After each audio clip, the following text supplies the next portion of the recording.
Alright, guys, me again. I just want to, I keep trying to explain myself to my family and my friends about false flags, and I keep getting the, oh my god, I got a crazy uncle. Oh my god, I got a crazy son. Look. So, I know every time I try to explain it, it always comes out like I'm crazy. So I just wanted to show you the very first false flag I've ever seen with my own two eyes. Now this was a clip that I saw on CNN and NBC and even Fox News. It was a story about how the violence of the wars in Syria are slowly reaching the inner cities, or the peaceful places, So that was the storyline. And I saw this car explode and all kinds of people get hurt. There was people on the ground, and I heard, I was watching this on the news. And 6 months later, I came across the real actual footage of this, and I saw this. And I was like, wait a second, that looks familiar. I saw this before, but it wasn't this copy. So I just wanted to show you guys my definition of a false flag. Let me start this. Let me explain this. This is a car right here, an abandoned car, and there's a man over here doing something in the window of this abandoned car. And to the right, there's a truck. Let's play this a little. This was last year? I'm not sure. I think it was 2016, but All right. This guy goes and leaves the car and goes to this truck, and they peel out. So I'm just watching this car. Wait for it. Wait for it. Boom! There goes the car. And automatically I see a bunch of people, and I'm thinking they're probably going to the car to look to see if there's anyone hurt. Watch these people down here. Why are they falling to the ground? I was thinking to myself, these guys are falling to the ground. What happened? What's going on? And this is the part on CNN broadcast I saw. I saw this man right here jumping around saying, please, to this van. This conveniently placed van that just so happened to be cruising around the neighborhood. And he came out asking them for help. Now this was on CNN. I saw this. There had to have been a person with a camera to the right of here, because I saw him, this guy right here, going to the van. I saw the van's this point of view. So on the news, they were showing this explosion, people on the ground, and hurt. They were hurt. Some of them even had blood on them. Okay, that's what we saw on our news. False flag? Hell yeah. Because later on I saw this. These people just lay on the ground as if they were hurt. And I remember watching this video right here. And when I was watching this video and saw what these people did, it sent a chill down my spine, guys. And I remember that feeling. It was a helpless feeling, because I was wondering right there and then, so what else did I see on TV that wasn't really real? And the definition of false flag just made so much sense to me. Let me rewind this a little bit. Right at the explosion, these people run up, fall down like they're hurt, like this explosion went off in a busy district, in a busy area. Now, the reporter that was there, somewhere is over here, reporting this, they went to the people that heard the blast and came out of their house to and asked them the questions, and they didn't know any better. They came out of their house and saw these people on the ground, I mean, all in pain and hurting, and I remember this so clearly because they were saying Allah, oh my God, Allah, Allah, and there were people actually so terrified that this happened right next to their house. They didn't ask these people laid down on the ground, or people that, these people trying to help them. They didn't ask any of them any questions. The reporter asked the people that were living around the neighborhood. So of course you would get, oh my God, this happened in our neighborhood. Oh my God, it's getting so close. The war is getting so close. And it just so happened to fit into their narrative of the story that they were talking about, of this war getting too close to civilized neighborhoods. So this footage was what I saw. And I felt bad for him, as we all would. We would feel bad for him. But this is what they showed us on TV. Okay? That's what scared me. And, I'd heard about false flags, and people tried to explain them to me, but then I gave them the same look I got. You're crazy, fool. But until you actually see one with your own two eyes, it's just, man, it's a surreal feeling when you're woken up. And I contribute this footage right here is the footage that actually woke me up. And I realized that false flags are out there. They're happening. I mean, there's wars started because of these false flags. Innocent people get killed because of these false flags. I mean, just to fit their narrative. So, that's out there. Now, there's another one I wanted to show you. This man, and I know you guys all remember the Sandy Hook shooting. Sandy Hook school shooting. It was everywhere. I mean, felt so bad for these guys.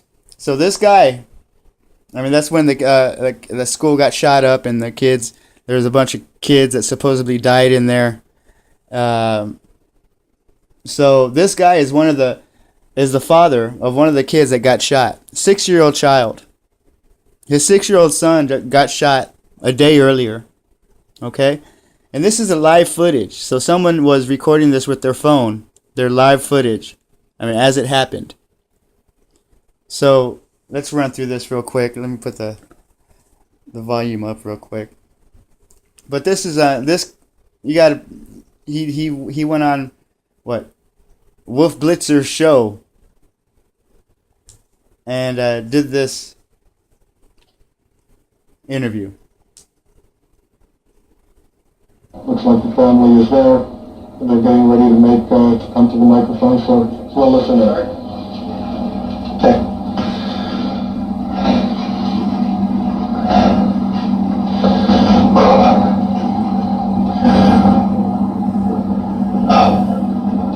So my name's Robbie Parker. My family is one of the families that lost a child yesterday in the Sandy Hook Elementary School shooting here in Connecticut. I've been contacted by so many people and agencies wanting to know how we're doing, and I just thought that this might be the best way to share those feelings with everybody. Now I remember watching this footage and on the news for like a week straight, maybe even 2. I felt so sorry for this guy for losing his son like that in a school when they're supposed to be safe. All of us felt so sorry for this guy because this is one of the only things we saw on the news is this poor man. He just lost his 6-year-old child. Oh man, my heart went out to him, and I know people. There was a Sandy Hook shooting memorial funds, and people donated to this guy, to his family. People donated thousands of hundreds of thousands of dollars to this foundation that was supposedly taking money in for these families. And I just wanted to show you first that if Wolf Blitzer, first of all, if Wolf Blitzer would have called me and said, I want you to be on my show, I'd be like, no, Wolf Blitzer from CNN, no, I'm mourning, fool, leave me alone. That's what I would say. And if I did, just so happened, if I did say, okay, I'll do your show and I'll come out and cry on camera, that's exactly what I would be doing, is crying on camera. I would not. They're getting ready to make to come to the microphone. So First off, I would not be giggling when I didn't think the cameras were on. I'd be crying I'd be crying my eyes out. I mean, I just lost my kid yesterday. I don't know about you guys, but I would not be giggling when I thought the lights and cameras were off. That's one thing I would not be doing. well, listen. Okay. And I don't know if you heard that okay when he says okay, but in the background you can hear his friend giggling. He was actually like giggling, and he was like this, "Hey man, hey, you got this, man, you got this." He was just like that, and then he says okay. So he's got to get in character now. So this is what he does to get in character.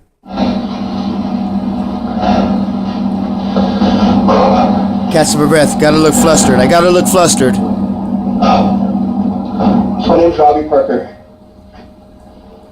My family is one of the families that lost a child yesterday in the Sandy Hook Elementary School shooting here in Connecticut. So this is another one I have questions for, and there's plenty more out there. I don't know what other, I don't know what to believe anymore. It's not our fault. Now it's getting to a point where it's not our fault that we have these questions, because we don't know who to believe. We don't know what to believe. Seeing this kind of stuff, and this was live, so someone was recording this off their TV, and after this showed, all the edited versions did not show anything else but what he was saying. They didn't show any of the shots with him giggling at all. So you know what? Family they're getting ready to make This is something I would not be doing. So, well, listen. Okay. Gotta get in character. Come on.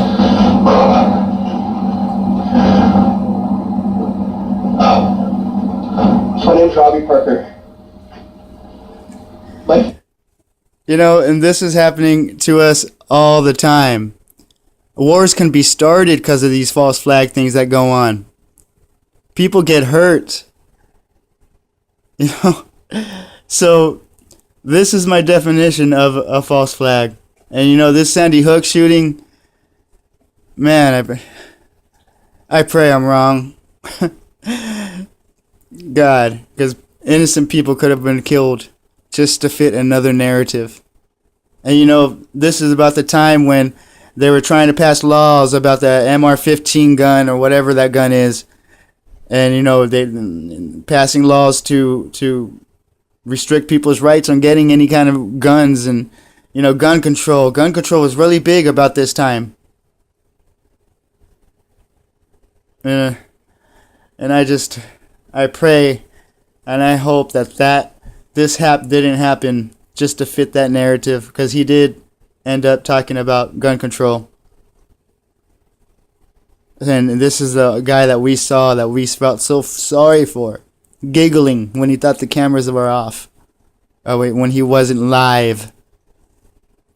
Giggling, because this is just a CNN show. CNN was the only person or people recording this. So he didn't start looking like he was flustered or sad until they said action. That's what he was thinking. Paid actors, guys. I showed you one. I don't know about if this is. I don't know if this is ever going to get proven here. But there's a cop that shows up in two in two of these mass shootings on a total opposite side of the United States. Same cop is a cop over there on the scene. Just look it up. It's disgusting what is happening and what we're being fed. And, you know, so that's what's going on. That's my definition of a false flag. This is my definition of a false flag, guys. So,